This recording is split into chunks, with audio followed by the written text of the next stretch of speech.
Hello, my beautiful rock stars. It's your girl Rocqi, your revolutionary hippie from Life is Rocqi. Welcome to my YouTube channel. Please subscribe and help me get monetized. So today on my Manifest Realities Happiness Coaching playlist, I will be going over some reflections that I really want you to think about. So let me get into the backstory of how I created this content. So in 2020, I graduated from the Advocate Training Program of Sisters Mentally Mobilized within California's Black Women's Health Project, okay? Which meant I was trained to facilitate sister circles. So I had done some trauma trainings with them. I did a holiday sister circle with them as well as a grief and loss sister circle. But last year around this time, I launched a 8-week sister circle called Reflection and Check-In Sister Circles, where we had a different topic every week. I provided guided meditations, we had a check-in, and then we reflected on some things that were going on with us as Black women. And I also provided some skills training, so you won't be receiving that today, sorry.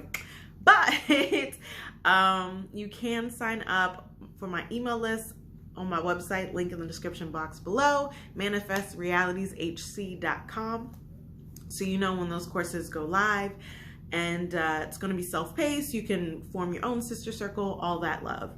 But yeah, copyright reasons one, but also can't give everything out for free, you know? So anyways, so I have the skills training as well as life work exercises to apply some of the things that we were reflecting on.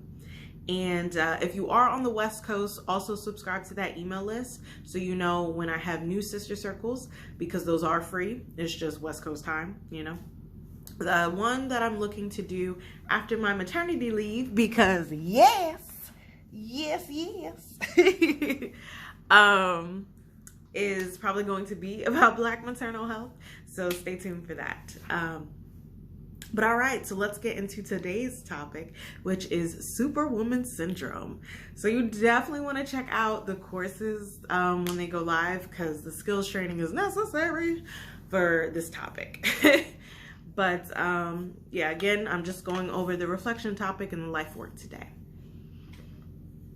So what I want you to do is grab pen and paper, take notes on your phone. Let me know your thoughts in the comments below. Pause the video to really stop and think about these things, because these are things that really impact Black women as well as women of all ethnicities. So it's important to really stop and reflect, okay? But all right, so the topic, Superwoman syndrome. Question: can we really do it all? Have it all without burnout? Is it okay to ask for help? So I'm going to go through these questions, and I'm just so you have the questions, and then I'm going to run back and say what my answers are, okay? How do you know when you are nearing burnout?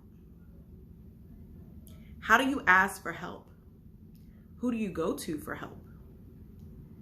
Do we have to do it all by ourselves? Can we delegate? Do we have to let go of any perfectionism? Was the strong, independent woman born out of survival? What happens when you're stable? Who supports you when you're human? All right, so first, how do you know when you are nearing burnout? So for me, usually I feel off, like I'll just feel off, like I'll wake up feeling off, like just today is a sluggish day, I don't feel like getting up, I don't feel like doing what I have to do. And it's also like not only a physical but a mental thing, like I just feel off, right? So for me, I honor that, and I just give myself space to move through that. Like, okay, so instead of doing all the things I had on my list today, let's just focus on one thing that needs to get done, you know, or one thing I can do. But yeah, I feel it. And that also has come with being silent within myself and listening to when my body is telling me something, to when my mind is telling me something, to when my spirit is telling me something. And I'll get into some of the life work exercises of how to really assess this for yourself. How do you ask for help? I need help. And I don't feel comfortable asking for help. I realized this with my therapist the other day. So who do I go to? My husband. I'm of the people that I'm most comfortable asking for help, and it's limited, is him. And honestly, it's not even an ask. It's this is what's going on and I need help. So I still don't ask. It's just help me. I need help. I need help. And to which he'll oblige, but it's still not like, can you help me with this? It's still a discomfort, and that comes from my upbringing where asking for help was only normalized in an academic setting. Any other help, emotional, financial, you didn't do. So it's deeply uncomfortable for me to ask, especially emotionally and financially, especially when I don't have the capacity. So I gotta lean into that discomfort, ladies, especially when you need help. Okay. Do we have to do it all by ourselves? Can we delegate? Do we have to let go of any perfectionism? Woo! This is a lot for like errands and cleaning for me. So no, we don't have to do it all by ourselves. Yes, we can delegate. And do we have to let go of any perfectionism? Probably. So like, for example, cleaning. I can't do it all. And I'm about to have this baby, and I got cooking. Cleaning, I don't got. Like, I need help. So I have to delegate. Like, hey, I need you to clean the dishes in the morning. Hey, I need you to clean the bathroom. And I have to let go of it being cleaned to my standards, as well as in the time frame that I would like it to be cleaned. Is it clean? Point blank period. That's the question that needs to be answered. Especially because I'm pregnant, because like when he was cleaning the tub, I was like, I would go up after him to clean it, and it's like, I can't keep doing this with my belly. So I just gotta, he's gotten better.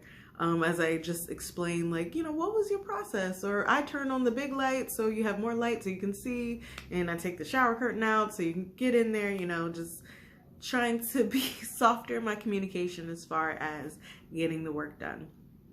But I will say, as far as going to the grocery store, I can't, the perfectionist in me, because it's my food and me eating, I can't, like, it just, he doesn't get everything on the list.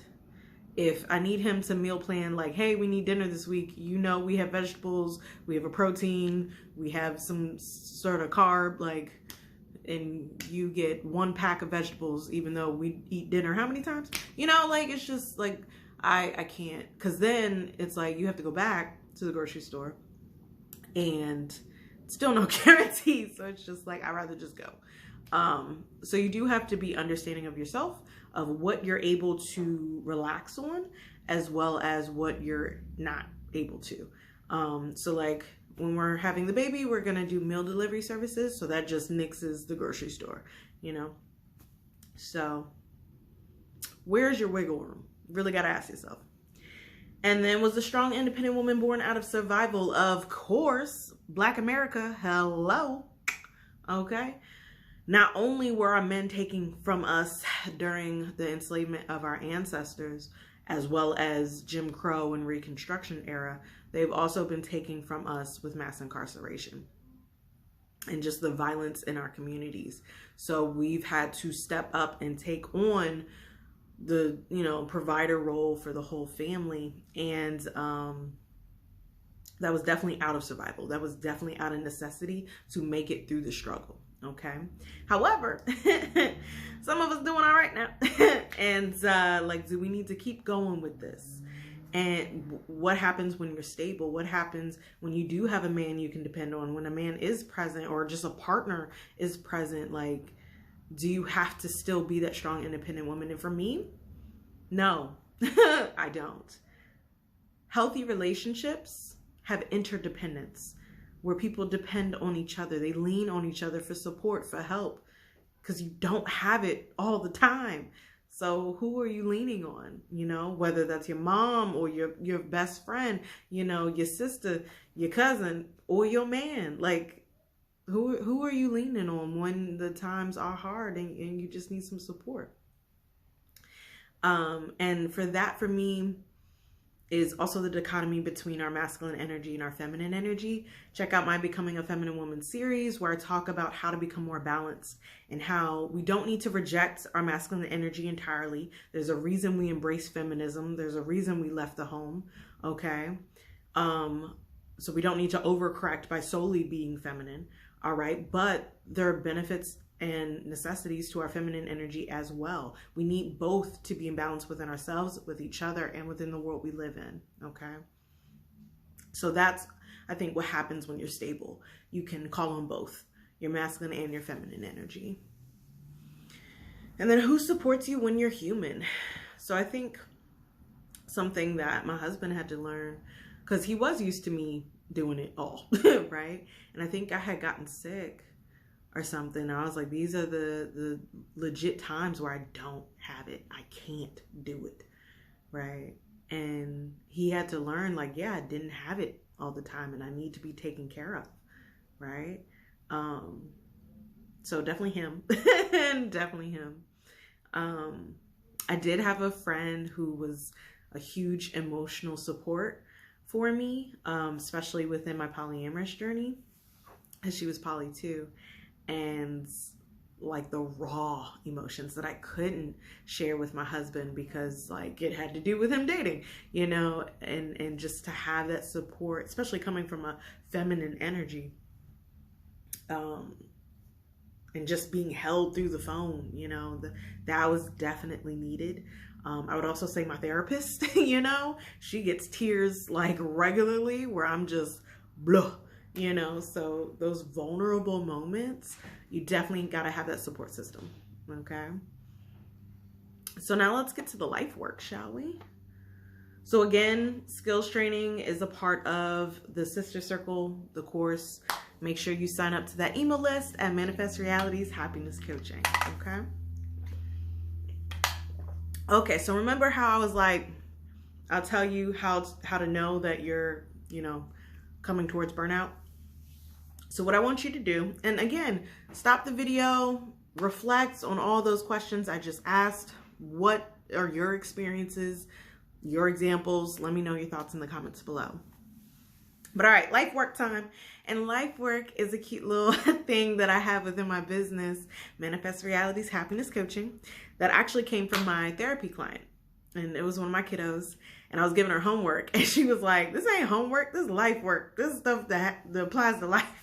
I was like, that's cute. I'm gonna use that, because a lot of people, especially in therapy, like homework is like, you know, school, it's for grades, for the test, blah, blah, blah. But life work is like, nah, this is what is going to help your life, you know? So it's definitely something to take value and consideration in. But all right, so again, back to that avoiding burnout. All right, so this is what I want you to do. I want you to create and practice daily mind, body, spirit assessments. Okay. So within those assessments, I want you to ask yourself, what do I need mentally, emotionally, physically, and spiritually? Ask yourself, what do I feel depleted in? What do I need more of? What responsibilities do I have to take care of? What do I need to replenish my energy? How am I choosing who will help me? And identify which time of day is best for a check-in. Okay. So I really want to preface the how am I choosing who will help me, because some people may offer help and not be the help you need. And then also some people may take your vulnerability and use it against you or shame you for it. So you do have to be specific on who you're asking for help, because not everyone is able to help us. Okay, so I do want to make sure I state that. Next is identify the type of rest you need. And this is something I talk about with the skills training. We need different rests. It's not just physical. Okay. Sometimes we need mental rest. Sometimes we need social rest. Like, I don't have energy to be hanging with all y'all people. Sometimes we need a sensory rest. So there's different types of rest that we need. So again, you know, got to take my course, but yeah, identify the type of rest that you need. And then the last one is build your support system. Create dependable and supportive network for various areas of need. So I told you one, emotional support is definitely one of mine, as is practical support. Someone who gives and acts of service. I'm really in a need for that right now, especially with the baby coming. And it's just like, yeah, look at the 5 love languages, right? And see how you can create a network of friends, of community, of family, of romantic interests, of who you can lean on during those times where you need that help. And then a lot of times, you know, looking at us Superwomen, we don't like asking for help because we feel like we're a burden. So what I want you to do is check in with their capacity. There's nothing wrong with asking for help, but there's also nothing wrong with like, hey, do you even have the capacity to give this, right? Because some people are people pleasers. So even if they don't have the capacity, they'll do it. So even you just checking in with them may make them stop and reflect, like, can I give this, you know? And also gives them permission to say no. You know, like it's not an automatic assumption that you need to help me. You know, it's like, yeah, can you, you know? So I immediately think of listener support for this. So like when I've had a rough day, and I need to vent, you know, like, hey, do you have the capacity to listen right now? And sometimes they might have had a rough day, so don't nobody got it, you know, so we need to figure out something else. Maybe we smoke one, you know, prior to pregnancy and breastfeeding. It's going to be a long time, y'all. But anyways, I want you all to stop and think about how you can let go of the Superwoman syndrome. Because while it is one aspect of our magic to be Superwoman, we also have to remember that we're also human, right? We're not Superwoman all the time. And that's okay. It's okay to embrace our humanity. So yes, let me know your thoughts about all this in the comments below. Let me know if it's been helpful for you, if it's just taking time to stop and think about your Superwoman syndrome and whether or not you choose to continue it. Just because that's been placed on us because of the struggles of our history of our culture doesn't mean we have to continue it willingly, okay? We get to choose how we want to show up for ourselves and for the people we love, okay? But all right, remember to subscribe and help me get monetized. And again, check out Manifest Reality's Happiness Coaching, link in the description box below. And take care of you. Peace and love.